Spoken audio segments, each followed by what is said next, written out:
Chapter 14. That night, as Stanley lay on his scratchy and smelly cot, he tried to figure out what he could have done differently, but there was nothing he could do.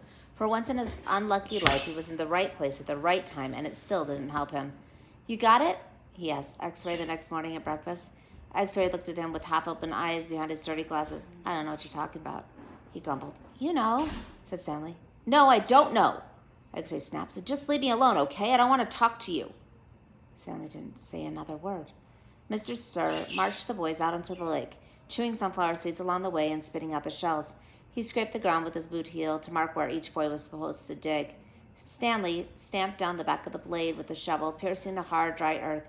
He couldn't figure out why X-Ray snapped at him. If he wasn't going to produce the tube, why did he make Stanley give it to him? Was he just going to keep it? The tube was gold in color, but Stanley didn't think it was real gold. The water truck came around a little after sunrise. Stanley finished his last drop of water and stepped out of the hole. At this time of day, Stanley sometimes could see the distant hills or mountains on the other side of the lake.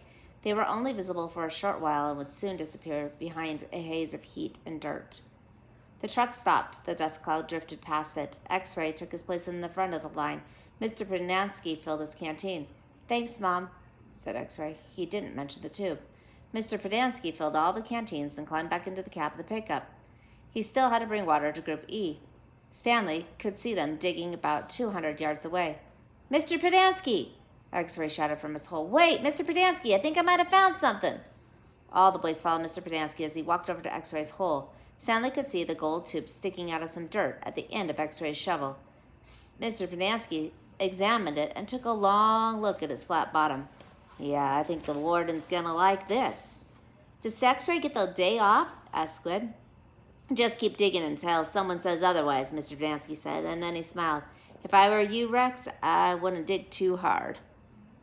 Stanley watched the cloud of dust move across the lake to the cabin beneath the trees. The boys in Group E were just gonna have to wait.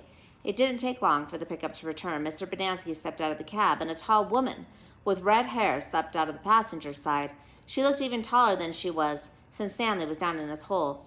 She wore a black cowboy hat, black cowboy boots, which were studded with turquoise stones. The sleeves of her shirt were rolled up, and the arms were coupled with freckles, as was her face.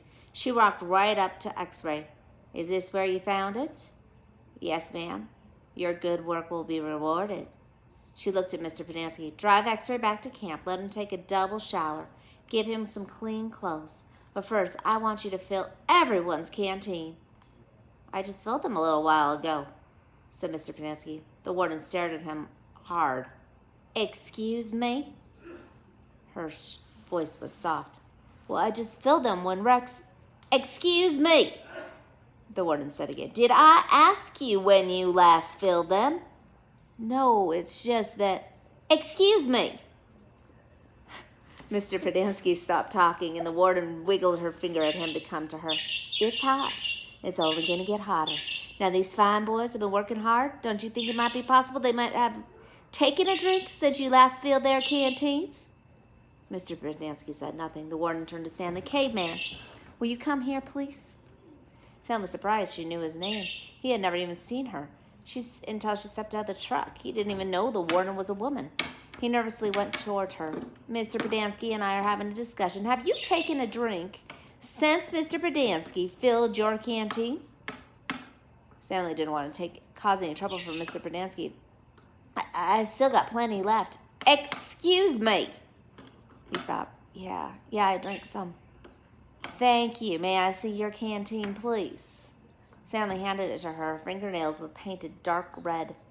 She gently shook the canteen, letting the water swish inside the plastic container. "Do you hear empty spaces?" she asked. "Yes," said Mr. Pednansky. "Then fill it.